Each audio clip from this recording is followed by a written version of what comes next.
This week on New to You, Musicals Part 4, Oliver.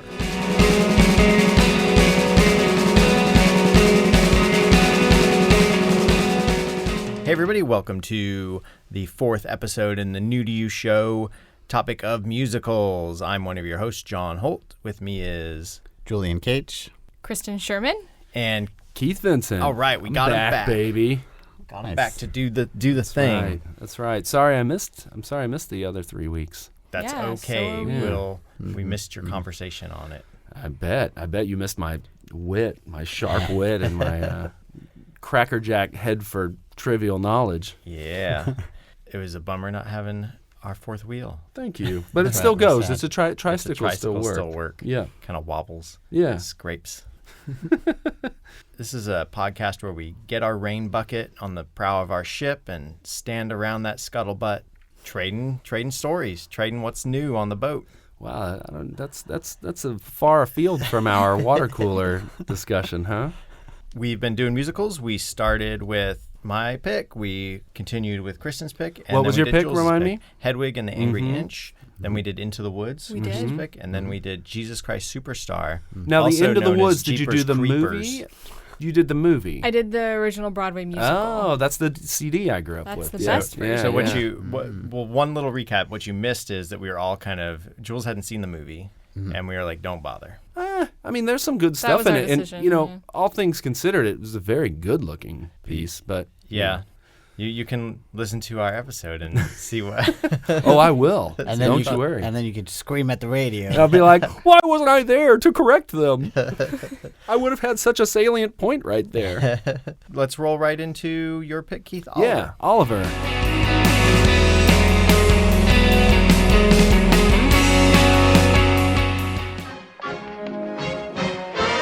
I'd do anything for you, dear. Anything for you, mean everything to me. I know that I'd go. 1968, a little movie called Oliver came out, and it was based on the stage play that came out just a few years before that in London called Oliver. And based on a Disney movie, right? With a talking dog and a based cat. on a Disney movie. I don't Billy know where Joel. it started from there, though. Yeah. Like, I don't really know who wrote it at Disney. Billy Joel. Oh, yeah, there you go. That's why he sang the songs. No, but seriously, it's based on a Dickens book, a serial that eventually was compiled into one story. I read the book, the Oliver Twist book, and I love it as well. But it's way more brutal than the play, than the movie, and the movie's pretty brutal. Let's just put it this way: almost no one has a happy ending at all in Oliver Twist. People die of syphilis, they hang, they die of starvation in prison. It's serious. 1968, Oliver comes out, and it's a lot less dire. And that's one of the charms of it, in my opinion, is just it feels so lived in. If you haven't seen it, it's about an orphan who grew up in a workhouse. He was actually born in the workhouse, and he eventually gets kicked out because he's seen as being insolent because he asks for more food. What do we do with a kid who asks for more food? Well, we got to get rid of him because he'll infect the other kids and they'll all want more food. So they have to sell him. He gets sold to an undertaker who's a real jerk, and then he runs off to London to find his fortune, and he runs into this band of misfit orphans who are a crime syndicate, really, a group of pickpockets who are run by one kind of ringleader named Fagin, a grown adult old man. Topsy-turvy goes through a bunch of stuff, and it all turns out that Oliver's his great uncle lives in London, and he happens upon him, and Deus Ex Machina, he ends up happy because he gets to stay with the rich white uncle instead of living in the underworld of English crime, Victorian England crime. But along the way, some of the most amazing songs, the most amazing set pieces, some of the most amazing scenery, in my opinion, some of the most ambitious scenes that I've ever seen in a movie, period. Definitely some of the most ambitious musical numbers ever to be put on the screen. You can go through a lot of musicals and you can pick out like, oh yeah, that song's really great, that song's really great. But in Oliver, every song is like, you know it by heart already. It's just so good. All their songs are perfectly memorable, perfectly, if you picked out the best songs, this one would be like 6 strong, And a little bit about it, directed by Sir Carol Reed. Oh, And, it's a male Carol. Yeah, yep. I thought it was directed by a lady this whole time. Yeah, that would have been cool too. But Sir Carol Reed is a pretty famous filmmaker, and this was his, from what I understand, his first musical too. So that was pretty ambitious. And his nephew played the main villain in the movie, Bill Sikes. Oliver Reed, who's a very, very esteemed actor. Last Picture, Gladiator, and he was also in Baron Munchausen. He was Vulcan. I love the guy. Yeah, he's pretty great in the movie. He's like the most menacing. Yeah, and understated, very understated. You know, that's the thing about this movie is every person steals every scene that they're in. And that's hard to do with such a cast because it's really easy to cross that line and make it all hammy. But even the kid who plays Oliver is so understated, but he just, your eyes are glued to him in every scene he's in, and he's competing with these outlandish characters like the kid who plays Artful Dodger, Jack Wilde, who you might know from great. HR Puffin stuff. Well, the other thing that surprised me, little tip, is that the actor who plays Jack Wilde is like 15. Yeah. But he was like shorter than the kid playing Oliver. And he was who nominated like 9. for an Oscar Nice. for this. Yeah, he Jack definitely Wilde. He's definitely like one of my favorites. Yeah, he's a big takeaway from that. His physicality is just so great in the movie, especially when contrasted against the kid who plays Oliver, who's Mark Lester. Okay, so the kid that plays Oliver, his name's Mark Lester. He was his first film. He wasn't even like a stage actor kid. I shouldn't say it's his first film. It was his first kind of like big role. He had been in a bunch of commercials and stuff. He'd been an actor for a really long time, but this was his first trying to emote and stuff. And apparently, according to everything I've read, wasn't always easy getting him, on the spot to cry and stuff. So they had to use onions in certain scenes and Whips Backs and chains. backs of their hands. Yeah, like I read like for one of the scenes, like they couldn't get him to like react surprised, so they the actor hid a bunny behind his back and just like showed it to him, and that's how they got the take and stuff like that. Yeah, I wonder if that's true because where the hell you get a bunny? Well, also, I feel like nowadays, if that they were had the an case, they owl. would just replace him in a second. Yeah, They'd be like, you can't do it, you can't do it. But no, I Fine. think that there was a discussion of trying to replace him, and the guy's like, Really? no, this kid has this look. I don't mean, I even think have he's to. adorable. Yeah. I think he definitely has a look, and his voice is like super high. Well, well, it's- sadly, the composer's daughter recorded a lot of those songs. That makes sense. But Yeah. what's also strange about it is that like everyone else, like you can tell they're kind of belting it out, and him, it's like and he's Yeah. thin It's folds the whole way. Yeah. He's such a waif, he just has the look, which is appropriate because often in the movie they're just like he's just got a look about him. And then the Undertaker is like, just look at this kid. He looks like he should be walking in front of a funeral. he like looks that's like why a rich he, kid. But every character is really just the thing that makes this movie great is all the characters are super well handled, amazingly acted, amazingly cast, and you understand the motivations of every character. There's never a moment when you're being talked down to or when you have to make a leap to say like, okay, if that's how the movie's got to go forward. Like every part of it, all the main characters are like realized, and I think that's easy to say, but it's not. It's not until you get to like these really really great like Breaking Bad type of TV shows where that actually materializes as well. Fagin is one of my all-time favorite screen characters, some of my all-time favorite songs, and I joked with a friend of mine years ago that like, no matter what situation I was in, if I was ever given a chance to play Fagin on Broadway, I would just like stop everything and just go. I don't care if it's in Singapore. I don't care. Fagin and Seymour from Little Shop of Horrors. Those would be the things that make me like abandon my family. Abandon your family. Yeah. In the Dickens book, Fagin is handled very crudely. He's obviously like a very very badly written stereotype of a Jewish person. And they tried to get away from that as much as they could in the play and in the musical, but it's still there, and it's sad because it kind of the level of it it's kind of depressing. You could talk yourself into it by saying like they're not saying all Jews are bad, they're just saying this guy just happens to be Jewish and he's kind of a bad guy, and of the bad guys he is actually He's the lesser of two evils. Yes, he's he's sure. and he's in his own way looking after these kids, even though he's exploiting them. He is creating a family and a home for them that they seem to enjoy. Yeah, he seems to care about the kids and people, but it's more like to him it's just the way life is, and that's Yeah. and I think he also grew up under difficult circumstances. Sure, yeah. It's just like that's just how you survive, you know. But he's way worse in the book, and it's I think it's worse like, for his character. There's aspects of it like they soften because Bill actually talks about it, where Bill basically kind of alludes that he's one of his wards, who's the oldest and most grown up and most successful of his little crooks. Not even Bill, but Fagin himself says, like, one day if you're good, you'll be like Bill Sykes. Yeah. No. What I'm saying is, but so it's sort of hinted that Fagin is grooming these kids to be like murderers and crooks. And Nancy too is actually from that same cohort. Yeah. And so that he only sees Oliver as an opportunity. He's not like but they you see that, but he also is just like taken aback by him often. But that's because in the middle of this, because of the the softening of the movie. I mean, in the book, that's what you're saying. It's like that's the big difference, where it's almost like his whole backstory and his whole reason for being is pretty sinister. Like he's fine with killing rich people, but then this like rich little boy shows up and like. Well, what I love about it is that Oliver's innocence. It makes every person who's capable of it good in their own little way. Nancy becomes a better person. Fagin becomes a better person. Because she sacrificed herself. Let's face it. I mean, she chose that.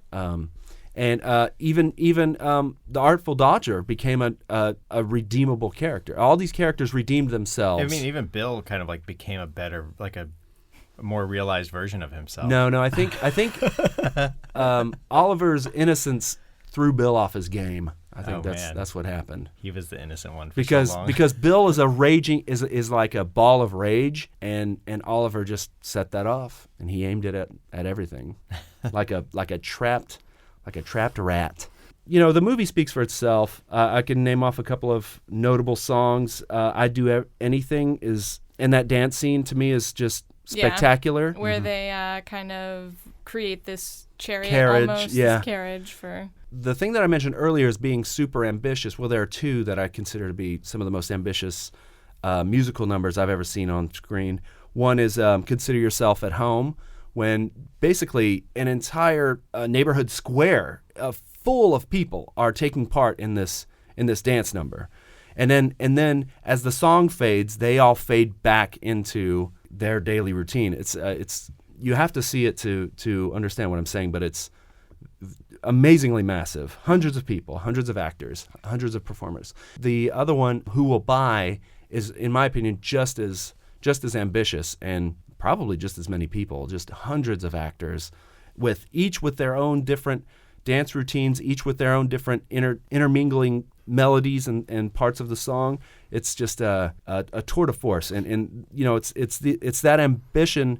The ambition is one of the things that really sets this apart. The way that they don't talk down to kids, I think, is one of the good things. Like, when I was a kid, I loved this movie.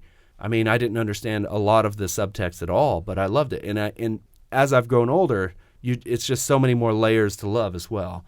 And it's because they never hammed it up. They never acted like, they never softened any blows. It was just really special in that way. And the thing that I love the most, and then I'll shut up after this, is just the art direction of this film is amazing. You feel, when you watch this movie, you're like, oh yeah, you know what? Victorian England is disgusting. Every part of that movie is filled with mud and grime and grit. It's just gross. Like the sausages they're eating are moldy.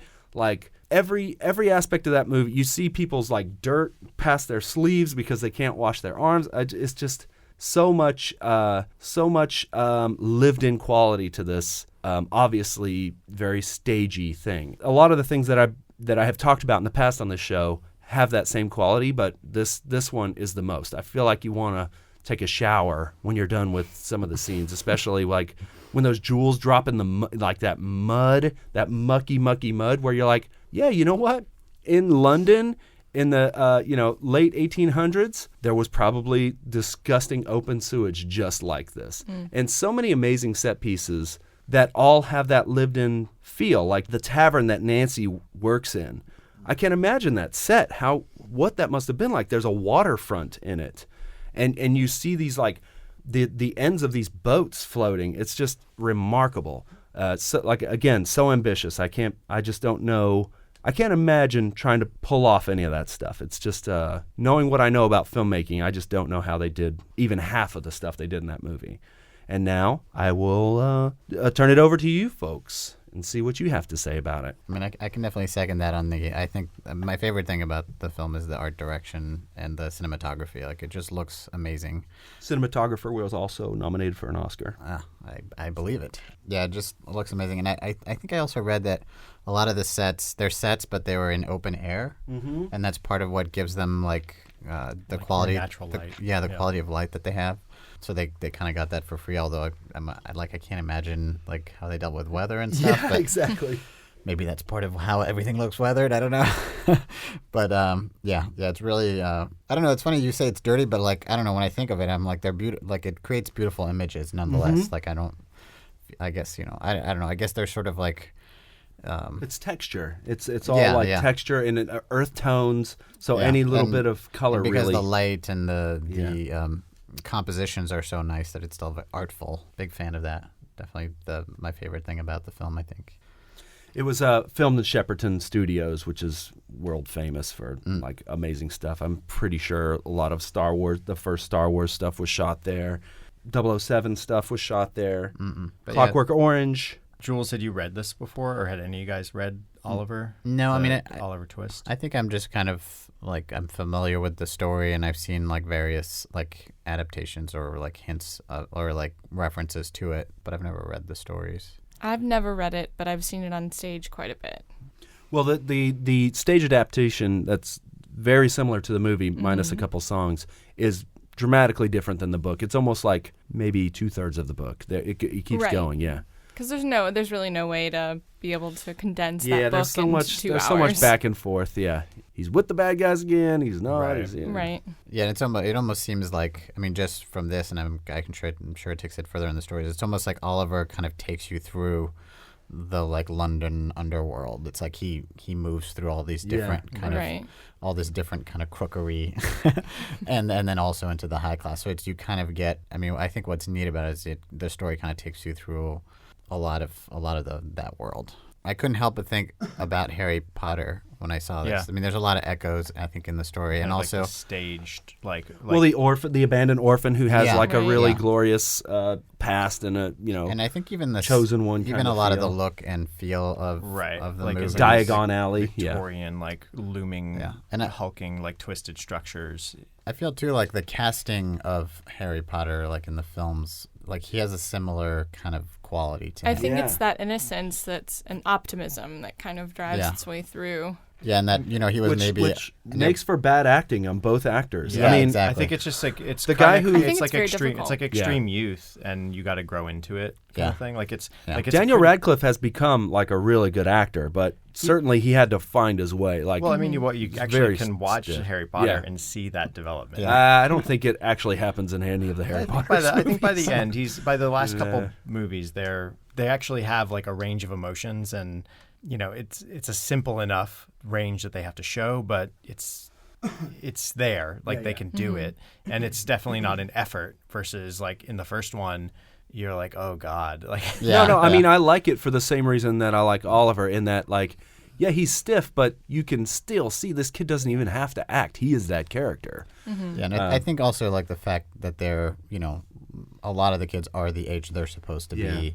I think it just like makes it again a little bit more believable and maybe more relatable to kids and things like that. And what kid really doesn't want to go join like a summer camp full of it's like every day's another adventure. I mean, it's like the pickpocket part is kind of secondary to just getting to live with your friends and smoke a pipe, and all this stuff. I feel like it's and that is even more secondary to the fact that he has people who want him there. Yeah, exactly. And that's like he's welcome. Consider yourself at home. Yeah. And he's never had that before. Yeah, exactly. Yeah, I think the fact that a lot of the other kids are seem like professional actors. Like they're like and the dancers, the song and dance, like they're just incredible. And right, like because you have these scenes where you've got like 20 plus kids choreographing. And everything's pitch perfect, and it just seemed like... I think... And it makes Oliver look a little weaker, I think. It definitely does, and I think on top of that, what I really wanted to applaud the movie for was just all of those scenes with those kids that you're mentioning, and Food Glorious Food, the Yeah. whole opening Yeah. is just Yeah. like, it's pretty intense bringing all those kids on stage and getting Mm-hmm. them to be so uniform. And even the smallest kid at the end of the table, he's right there with the big kids. Yeah. Yeah. Doing all the same choreography. I mean, it's not the greatest choreography. Yeah, I think they went for like quantity a lot, which isn't bad. Like I think like they made choices. They're like, we want the kid to be of the right age, and we'll kind of like cast the Anjin like with the innocent kid, and we'll make that work. And then we're gonna pull in a ton of people, a ton of kids. Well, this and this wrangle had them. already been a stage play, so I'm sure they just rated the cast. Just like, Yeah. okay, all these kids, you're in the movie, But you get and tell all your friends who are also singers and But they're actors. like kind of accepting the fact that some of these kids are like mugging to camera at points, and like "Ugh, that's a retake, like in a different kind of choreography. But that's not a priority, I don't think, for them. Right. I think for them, it was definitely overlooked in the sense that it just kind of wows the audience to see all these kids. Yeah. So Right. many. And that's And in that's a way- the more important part. And in a way, like some of those like quote unquote mistakes add to the charm of it, I think, Right. and the fun, like Well, and the I mean, lightheartedness. that just being able to see the, like you said, the quantity, but just seeing like comes back again to what I said is the ambition of this. Like who? Oh, definitely. Who just like just seeing that feat of getting all these kids who are on two separate parts of this staircase on two different sides of different walls in unison, being able to do that and exit the door like everybody on time. It's just Yeah, I think where it may actually fall apart a little bit is the sparser scenes. Like it's fine. Like they're basically when you have really strong characters like Oliver Reed and Nancy Updike. Or is that what's her Not name's a just bad- Nancy. I forgot what her name But is. anyhow, so when those Bill and Nancy or Fagin or just the Artful Dodger, they have enough weight to kind of carry the scene for if it's only the two, like them and Oliver, they carry that scene. When it's, I think, like for me, the sort of like softest part is the Undertaker's thing. Undertaker's a fun character, but the other three, his wife and the two like kids or something, they're a little less defined, and so those interactions come off a little more forced. And Oliver doesn't shine as well in that area, and to the point where you're like, when they have a mistake or a decision made, like when he jumps in the coffin, you're just kind of like, wait, why did he jump in the coffin? Yeah, And I he feel got like himself- was that being says that chased. says a lot about like the quality of actors you're dealing with, and when you're in the scene with a good actor, then you're gonna look better. Yeah, and so Well, also, though, so for the most part, he's carried, and so it's really only in a long film. It's really only that scene or that sort of sequence That is reveals soft. him a little bit. Yeah. But everything else is pretty. Well, there are a solid. couple. I mean, if I were to watch it like right now, I could pick a couple of other Lester moves where I'm just like, boy, oh boy. But I think though, like all in all, everything's forgivable. I mean, every bit of it is forgettable considering the feat that this movie is. Yeah, I think like in terms of its like over the top like visual opulence, like it did like make me think. The only other time I've had that feeling is like going to the Met Opera, which we talked a little bit about in previous episodes on this series. Yeah, because they really like they have a giant set and like and it's like like 4 stories high and they fill it and they always have like hundreds of extras who just hang out in amazing costumes and they don't need to be there. They're just That's there. definitely quantity over quality. Yeah, absolutely. And they all went to and it- school to be right there. Right, You know, and they it all cr- worked very I'm hard. sure. Yeah. Yeah, but it always creates like this tableau. It really does Yeah. feel like you're watching this moving like painting. Yeah, in a way. and getting back to the choreography and the fact that all in all, it's quite minimal. If you take each piece individually, it's quite minimal. But what I find interesting about it is at no point in this movie does anything seem like a stage. There are always beams in the middle. There's always like things to be to obstacles everywhere, and they use these sets so well, all things considered. Like it's quite cinematic. The movie. but if you think of all your classic, even Wizard of Oz, when they get into a big dance scene, it's like a flat floor. It's basically like stage. Boom. We're gonna paint the yellow brick road there, but all in all, it's pretty much just like this flat thing. But this, people are singing on ladders. They're like sticking their heads out of windows, and there's like a fence moving through. There's just, even the scenes that would seem most staged, like when they're in the orphans' clubhouse where they're like the pickpockets live. Even that, it's not like a straight, like flat surface or anything. They're dodging through cots and columns in the floor and everything. It's pretty fun. Yeah, yeah, it is. I feel like Annie, the movie musical, took a lot of cues from. That's a good point. Yeah, from Oliver, especially with the cinematography and that, like John Huston, the way the camera. That guy's moves. ambitious. Yeah. And I mean, honestly, too, like, because the Annie comic had some story to it, but it was not like they for the movie they cribbed from Oliver in making the plot of the Annie movie, Right. or Annie musical, in terms of like the locket and the whole like structure of like And the Rooster as a crook with the wife or sister who runs the orphanage, which is sort of like Fagin's, and Right. it sort of has a lot of these parallels. and how she actually knows that she knows the backstory in a way about the locket and stuff. And Right, and she and Fagin are very similar in the sense that you kind of see that like glimmer of hope or that like good underbelly of hers that you don't see. Yeah, but with hers doesn't Sykes. come out till the very end. But her and I mean, it's a similar kind of like place it ends up with like Rooster and Annie on the crane. And everyone feared for her life. Like it's the same sort thing of on the thing yard with arm. Oliver, Yeah.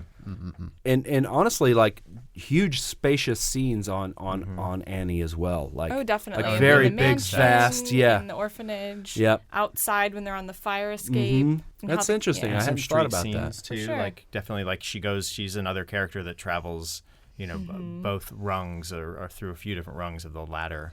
How have we not grown up with the girl that played Annie, like in everything? Why was she not in everything? She was. She Was was she? in quite a bit of stuff, Really? but she definitely didn't have that spotlight. Everything. She's good. She Very was true. amazing. I in know. that It's movie. because she's a ginger, Keith. No, she wasn't. She actually had dark hair No. in real life. I remember when that movie came out.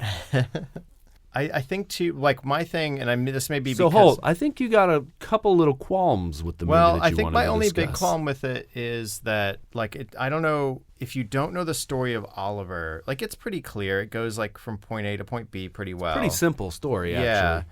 And it's not too they distill it down. There aren't too many twists. I think like in their choices, some of the seams show very like it's very stark where you go, "Oh, hey Oliver, how's it going?"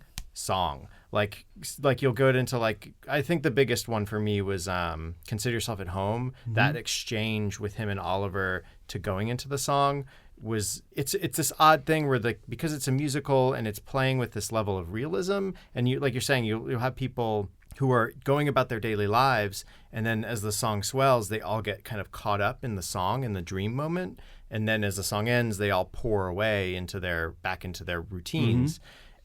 And that's kind of seamless and cool, and there's aspects like that where it's all seamless, but there are moments where emotionally getting to the song I think is you're a missing the point problem. of that scene, because in that scene, it's supposed to be a little like Jack Wilde's character, the Artful Dodger's recruiting him, and he's totally playing it up to him.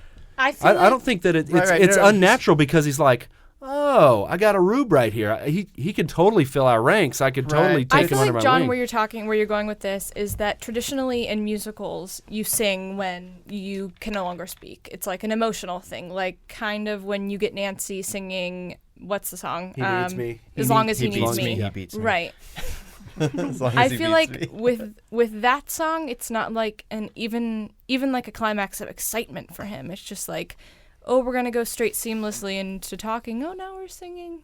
Yeah. Well, no, that one is totally like part of his job is to go recruit new people, and this kid fell literally right off the cabbage wagon. Yeah, and he's like landed right in my lap. Oh, hey, buddy. I know a guy who can take care of people. Yeah, I think- Consider yourself at home. It's just like yeah, I guess watching it through, it doesn't click. Like it's like just off a tooth to get to that. Like I understand the conceit, like the sort of path that they want to get to there, but it's very like you again. It's kind of like you see the seams a little more than.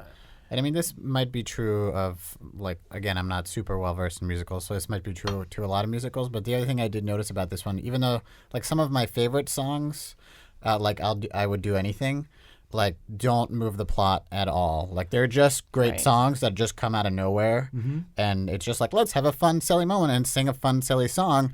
And the song doesn't. But it does do doesn't something. the It story. endears Oliver to both Nancy and to Fagin. And it kind of that puts him song, in a little bit that of song, competition with. in And that that's song, such a Fagin dramatic looks song. at when he sees. It's very specific in the movie. When he sees Oliver start to sing to Nancy, and he's so earnest, it moves Ron Moody's character. It moves Fagin. I mean, it's very obvious if you were to watch it again. Yeah, and I think that song is very thematic too, like about fitting in and being not just like another tow-headed beautiful child in an orphanage, like all these beautiful little waifish orphan children that are put to work or whatever.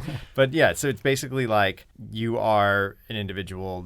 You're at home. Consider yourself one of us. It's the whole tone. That's the movie's about. That is like this kid trying to be accepted for who he is and reciprocated. Blah blah blah. Like that works for me. It's the ones that are weirder, mostly because sometimes it's the performance, but like when he just is in the basement and breaks into like, where is love? It's sort of like... That makes perfect sense to me. Like she says, when you can't it's speak, just you sing, and that is the the essential of like, that's his whole life. He's had zero love, and that makes perfect but sense to me. He's usually- like, I usually got to you go find it. Usually you go from like 10 to 60. You know what I mean? You go from like something to song. And in this movie, they actually do that. They'll have a little dialogue and then like, kind of set up the thing and then go into the song. And that's one where it's actually a pretty big song because they kind of come back to it. Yeah, they reprise it in Act It's 2. very like... He just had a pretty crazy, momentous thing. He's locked in the basement. It's pretty like, whoa. And then the tone and the atmosphere of the song is like very different from that. And since there's no other characters to have interaction with, that one stuck out for me. And also, that's one of the weaker songs for me, mostly because of the context and because of the performance of it. You just have no heart. That is an amazing song. But I think that and a that better is, and version that is a of that perfect. song That's a is- perfect reason to be in there. I mean, that is if you can't sing when you're like alone and depressed about how depressed you are and how you've never experienced love. When can you sing? What is it? When Fievel is looking up from the water tower at the moon, that's a similar. It's the same kind of song. Somewhere out there. Somewhere out there. I mean, it's almost exactly. It's very much the same song. It's the same sentiment, the same like setup and emotions. No, but because he's missing somebody who he knows exists. Oliver has no inkling of anyone who's ever cared for him ever in his life. I think it's just the only people he's ever met have it's in the movie. That we know of, Mr. Bumble raised him, and he's just another kid in the workhouse. He's being exploited. And then the first time he doesn't even know his name. The only time he ever knows his name is when he stepped out of line and asked for more food. I think that a lot of that one really, I think a lot comes down to the weakness of the performance. Right. I think that's really why. I he's think alone it's in and that that song's beautiful. And I think that I don't have any problem with the song. I yeah. just think his performance in the movie is not great, and I think that's maybe part Or maybe of why. it's just the vocal performance of the one, the girl that sang it. the girl that actually sang it. Yeah, it's a soft moment for me coming again at the tail of an already what I felt was like a softer scene in the movie with the Undertaker scene, because again the Undertaker character is funny and weird and is the best thing about that whole sequence because he's kind of a weirdo and a creep. Yeah. Well, Like- it's Dickens. and I mean, he's that's drunk. Dickens' thing. Every character is like a ham in a Dickens book. Yeah, and that's kind of what that's you know, good, like but- the judge who's like, yeah, he's a drunk. Yeah. Yeah, everybody's a drunk. That's why it's sort of for me again it's hashing that same argument, but that's why I think that those other three characters in that scene, Mr. Sorrowberry is his name, which is great. but like it's I guess son and daughter or the other two No, wards. they're actually just workers there. the wards or whatever the other people. Who They're work other there. apprentice. The one guy's an Oh yeah, apprentice. they're apprentice. Yeah. Yeah. and the wife, they just kind of they're flatter and again you just have I don't know. I think the guy's like, "What's up, workhouse? Your mom was a right bad, and she was." I love that guy. He was just a total jerk for no reason. He sees Yeah. he's a person with no power in his life. he sees somebody where he can exert some power, and that Yeah, makes those- perfect sense those to were me. some of the That's softer like performances. crappy cops I grew up with. Yeah, it was a soft performance across, like, you know, I understood the whole like needling the little kid because you're feeling threatened, but it was just too like, I don't know. it Have was you too ever been pasted around on. people? They don't need a reason to needle a little kid No, who looks. and I understand that, but Yeah. like I'm not saying he needs a reason, but the way he performed that, like, you know, basically a stronger actor would have given you what you needed Would have been a without build-up. dialogue, Right, without, there would have been like a rising action that continued. Yeah. or and it you just know, felt a or little been flat. like, you know, like something. Well, I think to that kind of I don't give you think that guy's bad, but really when when Oliver says when he comes back at him, and he starts to says fight. something like "You leave her out of this," or like Don't talk about yeah, my mother. yeah, that something sort like of that. thing, That yeah. that was abrupt, but what are you gonna do? It's great. I don't know. I mean, I think that it's an interesting movie that tries a lot of difficult things and succeeds in a lot of ways, and is super ambitious. And again, it hits 95% of what it's trying to hit. And for an ambitious movie that's trying to hit 1,000 things, that's a ton of stuff, and so it doesn't miss Yeah. very much. Yeah. So I think like, yeah, I think where it may suffer too is that, you know, and this may be good for musicals, is that it is sort of the oldest musical we've talked about, you know, in the cycle of musicals, where like Jules's was Yeah. 70s, Kristen's was like 80s, and mine was 90s, and this one is like 50s, 60s. So 68, yeah. yeah, so it's sort of, you know, it's definitely It like, stood the test of time, Yeah. both as a film and as a musical. Yeah, I think my only other, and maybe I think also it's part of it because it's from the era it's from, but my only other negative for it is that it felt like there was too much of it. Like, it was too long like you for my often for my see- taste. No. I will tell you, if you skip the like overture at the prologue, beginning yeah. and the Oh, I did. thing in the middle. Oh, I did.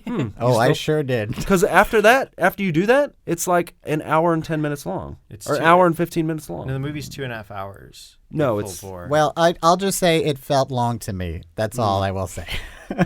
And like, you know, like even the songs, even though I was enjoying them, like a lot of times I was like, okay, I'm ready to move on to the next song. But you know, again, that's just me. And I mean, I felt that about Into the Woods as well. You know, I think Right. I'm just like a short attention span person who like doesn't get into it enough to want to see that much, I guess. Well, and that's interesting too. And I don't know, Kristen, if you can speak to this, but have musical songs gotten shorter? Like, are they, you know, is it like in radio where it's like, you know, 3.5 minutes tops kind of thing? Like, where do you? I don't know if you know that sort of trend line or anything. Like, is there that the music is more varied, you know, like, because we were talking about Into the Woods, Jules was kind of saying like thematically it's all very similar, which isn't true about Oliver. There are Yeah. sort of like, there are things that they use in the score between scenes, but for the most part each song is like, except for one or two reprises, is pretty unique and Yeah. unto itself. Yeah, for Into sure. the Well, Woods there are has a lot of, leitmotifs. There are leitmotifs that flow in and out of it, actually. right, but like Motifs. But like Into Motifs, the I Woods is believe. very, like, it's layers of that stuff. Like Hedwig, GAC Superstar has layers of it too. Like, it's very interwoven. There's different things. Hedwig maybe just has some tonal similarities, like, because it's a more modern musical. It's more like a band set, so it sounds Right. like one band versus, you know, like a composed like overall thing with different. Yeah, I mean, songs I think the reason I like JC Superstar is that the songs are the story. Like the lyrics drive the story forward, on like all the like everything. There's no dialogue, so I think that's part of it. And there's also very little in terms of repetition. Whereas, like in Oliver, there's like a lot of the songs being long is they're just repeating the same thing for a long time. And, you know, again, it's like a romp and there's a lot of stuff visually going on. And I think, you know, a lot of it's just a big show. And I think that just gets old for me after a little while. I think when it comes to Oliver comes right after the golden age of musical theater. So it kind of has a lot of those qualities musically. The Busby Berkeley kind of elements. Because, I mean, if you want to talk big. Kind of like in Rodgers big and choreography. Hammerstein even. Yeah. Like any of those shows, it like they have those repeating motifs to build something visually pleasing on stage. And that happens in Oliver too, like, you know, the choreography, what the kids do. They're building that carriage for Who for will Nancy ride, to get into. who will buy? That's like Right. a huge build up. Yeah. Right. Whereas then if you are somebody who just wants something that moves the story along, like Jules, you just want information and you want to keep going.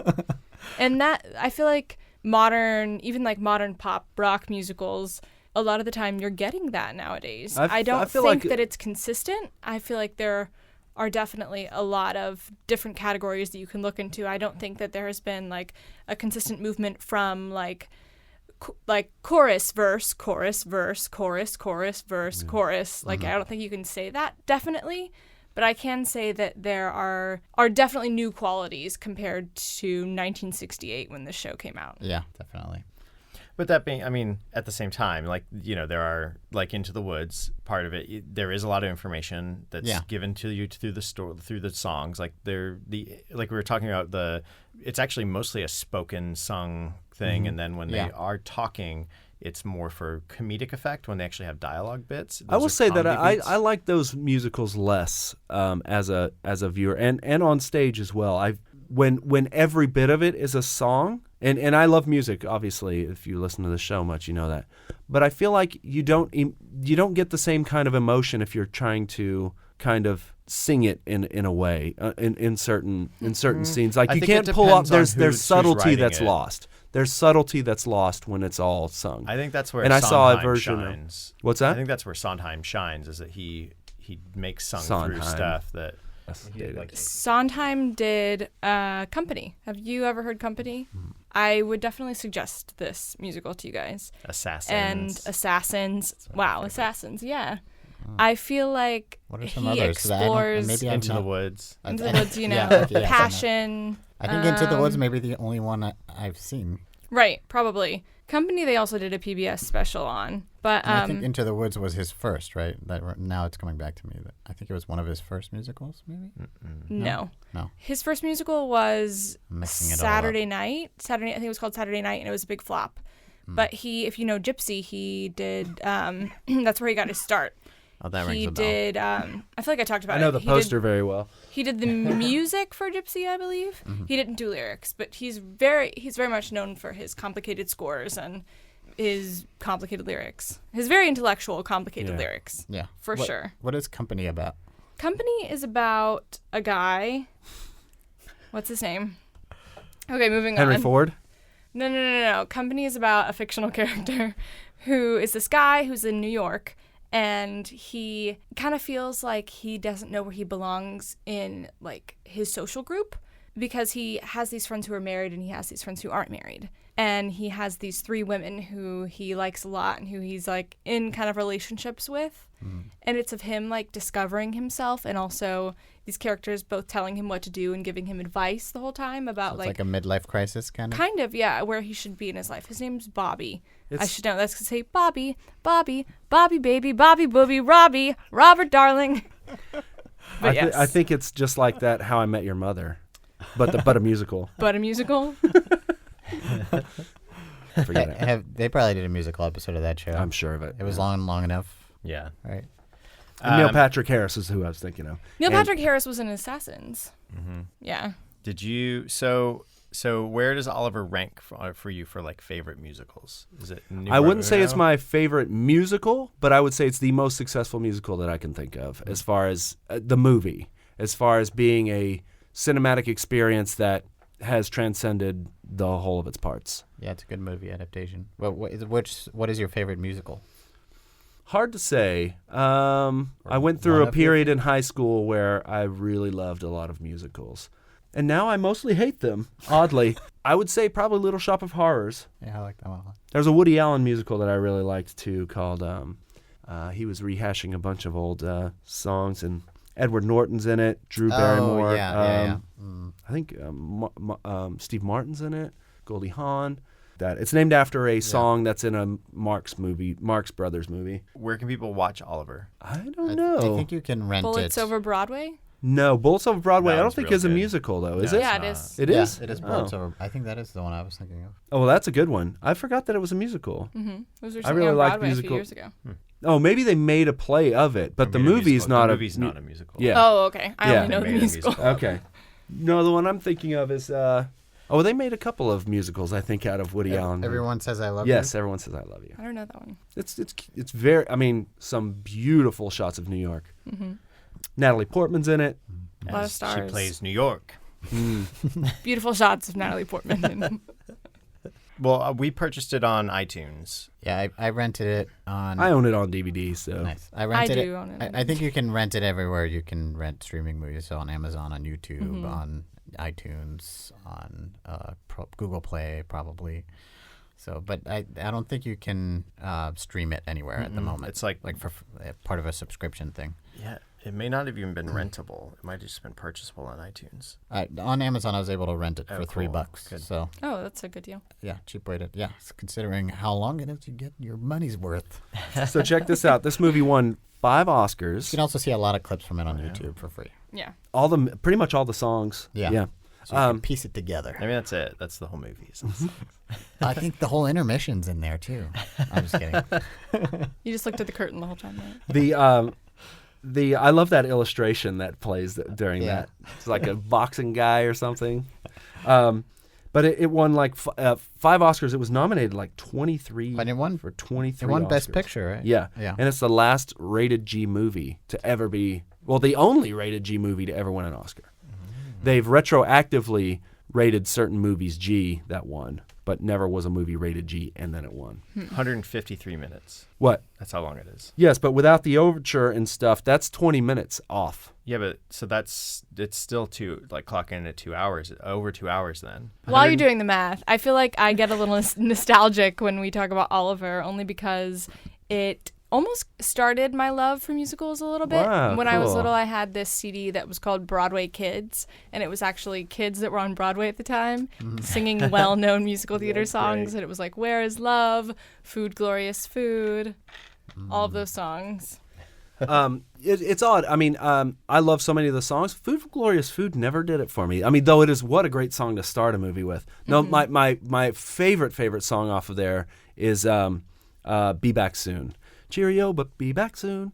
Really? Lord, I know somehow I'll miss you. I love you, that's why I say cheerio, not goodbye. But the like dancing in that, the choreography when they're like singing and going and like kids, because it's such a kid thing to do, is to kind of like sit on the steps and kind of like flomp down on your butt, like step for step. But to have the kids in time singing and doing that, I mean, they probably sang it in a studio separately for that shot.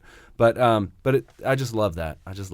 And that's another scene where Fagin is caught like just enamored by the innocence of Oliver in spite of Oliver's surroundings. He just takes a minute to really say, I'll be back soon. I'll see you. And it really like touches Fagin. Those scenes really I like them a lot. Yeah. But he does this dance he uses his umbrella like it's a flute. Yeah, it's very Pied Piper, very and I love it. to me, it seemed like very on purpose. Oh, certainly, yeah. But any scene with Fagin, I love, and I love this song where he's like, "I'm reviewing the situation." I love Yeah, I like song. that song. What other songs were on that disc? Do you still remember any? A lot of songs. I feel like a lot of the Annie ones. And I feel like at the time, I had no idea what they were called. I just knew the songs so well that by the time that I learned anything about musicals, I was like, oh, I know this. Yeah. I do know that. That's how Warner Brothers cartoons did for me. Now when I see old movies, I was like, that's what they were making fun of on the Warner Brothers movies. Yeah. Kind of things that go over your head a little bit. Yeah. But was the Les Mis song on there? Yeah. All the Les Mis songs were on there. There is a castle on a I thought that would be the one, yeah. Such a good song. Good song. Yeah. Could have passed the test of time. Yeah. Why don't we just take a bunch of songs and make a new musical with all the songs in it? But only of like kids songs. That's a good one.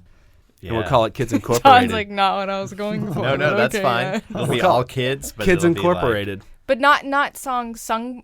The people singing the songs aren't kids. They're Right, just they're adults. The kids' songs. the kids songs. It's basically like there are no kids left so in the this adults world. are like, And we so gotta they- do this. We gotta be the kids. There is a castle on a cloud. I like to go there in My dreams. I've never been there, but you know. John doesn't know the words of this song. Memories.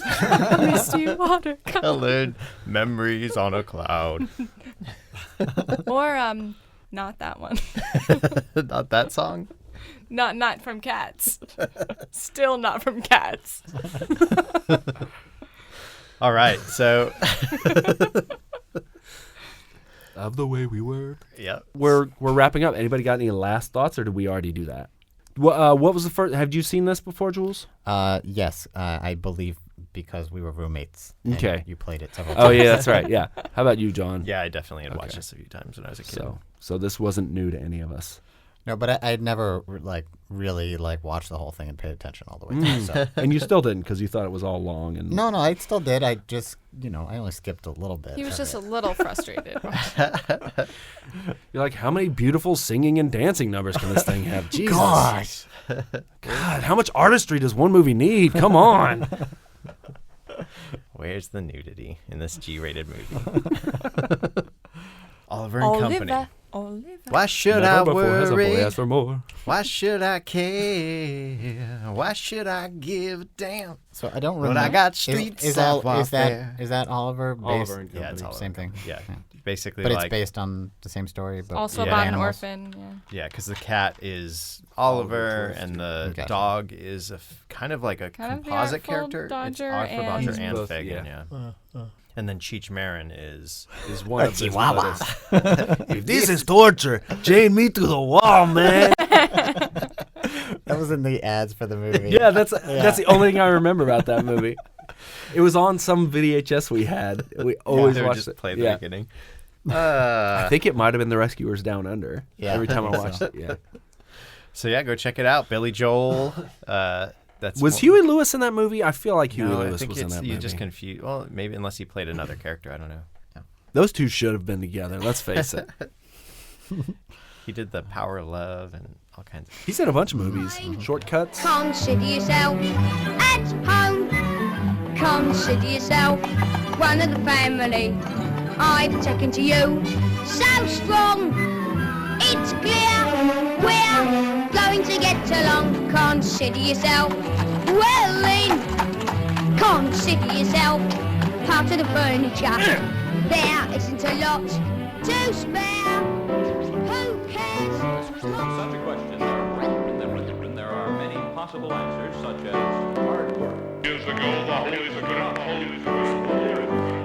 Feel I'm alone in this whole of existence. I know it takes time, but I'm losing my persistence. The distance is too far to fetch, so I sketch on pages and hope that some catch the thoughts of my inverted worded music. No trial and error, just emotion. Hey everybody, thanks for listening to the fourth in our musicals episode. I was one of your hosts, John Holt. You can find me on Twitter at Lord Joho. Kristen, where can people find you? You can find me on Instagram at KRISTNSHERM. Jules, where can people find you? Find me on Twitter and Instagram at BeautifulJules, JULES. All right, and Keith, where can people find you? You can find me at earthlingkeith.tumblr.com and pretty soon a brand new website. All right. That will be earthlingkeith.com. I So- mean, I have a website there, but it's old. You can go there, but it's old. Before we let you go, Yes. you were not here for the last few episodes, so your punishment is you got to say what's new to you this week. Okay, well, lots of stuff, but the thing I'm most excited about, and I don't like to cuss much on the show, but a motherfucking sewing machine.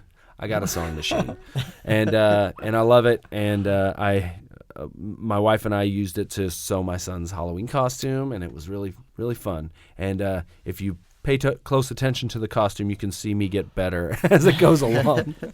Like, oh no, that was one of the first things you worked on this costume. That's awesome. Yeah, it's fun. So, What's your next project? Yeah, what's your For the plan? sewing machine. Because I have a hole in some pants. That oh, good. Send them my way. My next project, I don't know, something for Christmas, I guess. Maybe. Oh no, actually, maybe drapes. We got to make drapes for That's our cool. house. Yeah. Well, you guys have had that bedazzler for a while and nothing to bedazzle. So Well, I've been now you can, bedazzling all like- my pants. Yeah, but now you can like sew something and bedazzle. You know, Yeah, I yeah. didn't want to ask about the jewels on the back of your pants, but Well, it's just fun to it's like free That's new to advertising. me. It says Earthling- motherfucking bedazzler. It says earthlingkeith.com. But so I'm probably gonna make something for Christmassy type stuff. I don't know what yet, but Little elf costume. No, maybe like Elise has always knitted our stockings, but it might be nice for Alfie to have a stocking that I'm sewed. My cat. You could sew like a thing for under the Christmas tree. Yeah, those that's deals. true. What is that called? A skirt. Yeah. Yes. Yes. Easy. That's easy. Dude, I can do that Done. right now. I Done. don't even need to look up a pattern. Yeah. I feel like the possibilities are endless with you Yeah. and this sewing machine. I'm It's just coming true. up with things. Well, the over here thing in that my I head. really It wanna could be make- a snowflake shape. The thing that I really want to make is this. It's a wearable sleeping bag that a kid could wear, and it's going to be called a monster bag. And what it is like the head. It could look like a sea creature or something, but it's really like a big pillow. So this kid can wear these PJs. That's actually a big sleeping bag. So anywhere they fall down, they can just go So you to just go to sleep. sleep. So you're gonna make Yeah. a prototype and kickstart it? I love it. Show enough. I It's love called it. monster bags. Get in on it. Dude, you shouldn't have put that out there. Now. Oh, That's cut gonna this, stick John. to Cut your this. idea. Cut this. No, just go TM. Is that how it works? Yeah.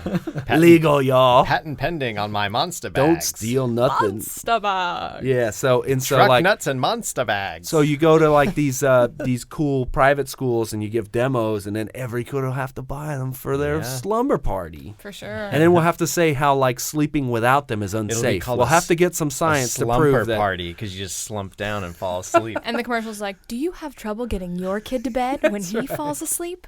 Look no further.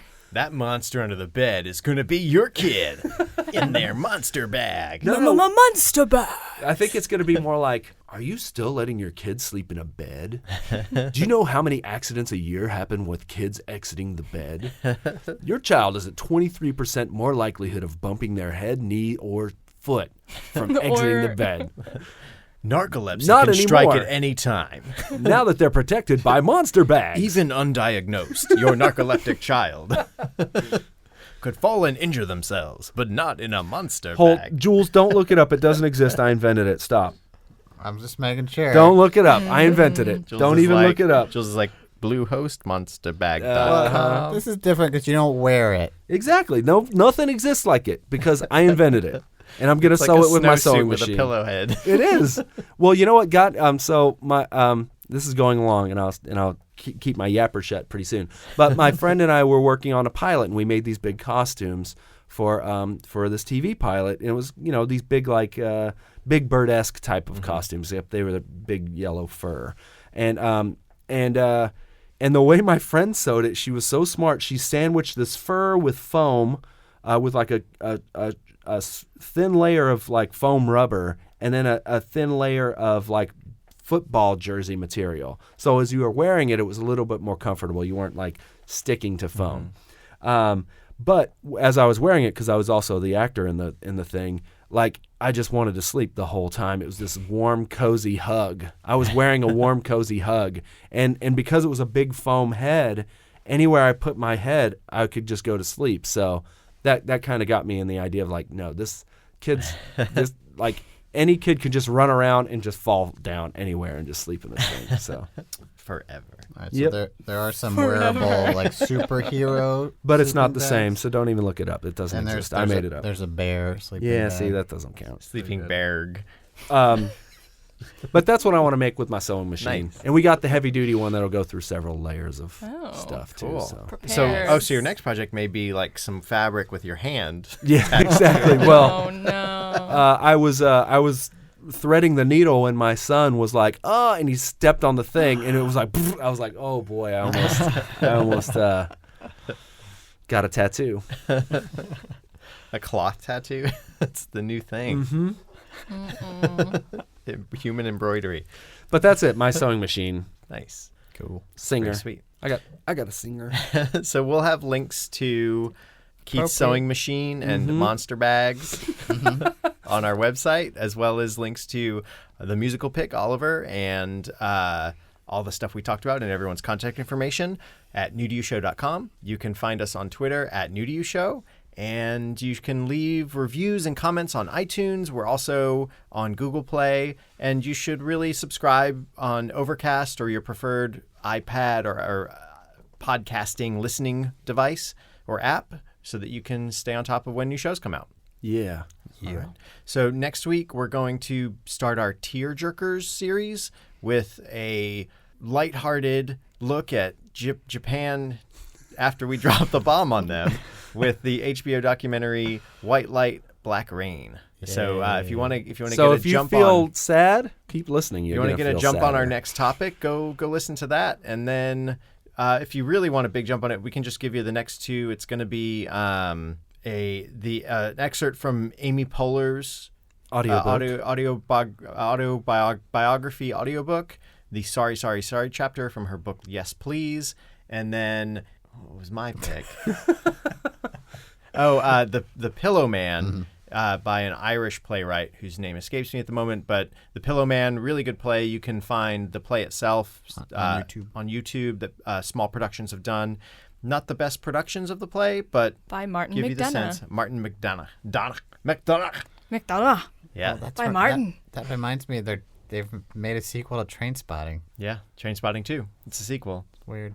Well, there are lots of trains that come by, so. Yeah, that's true. Is everybody coming back? Is Ewan McGregor coming back? Yeah.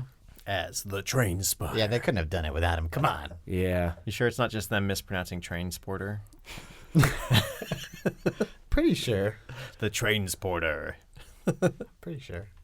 So yeah, gang, it may not be new, but maybe it's new to you. Explosion sound. Oh, yeah, thanks, Kristen, for being on. Yeah, yeah, you're welcome. Are you still I had here? a great time. You still here? Still here? You're a ghost. This pitiful life is all about the music. This pitiful life is all about the music. This pitiful life is all about the music. This pitiful life is all about the music. This pitiful life is all about the music. Be with him together forever, without the limitation of time ever again. So the second coming of the Lord is not there. They're two separate entities.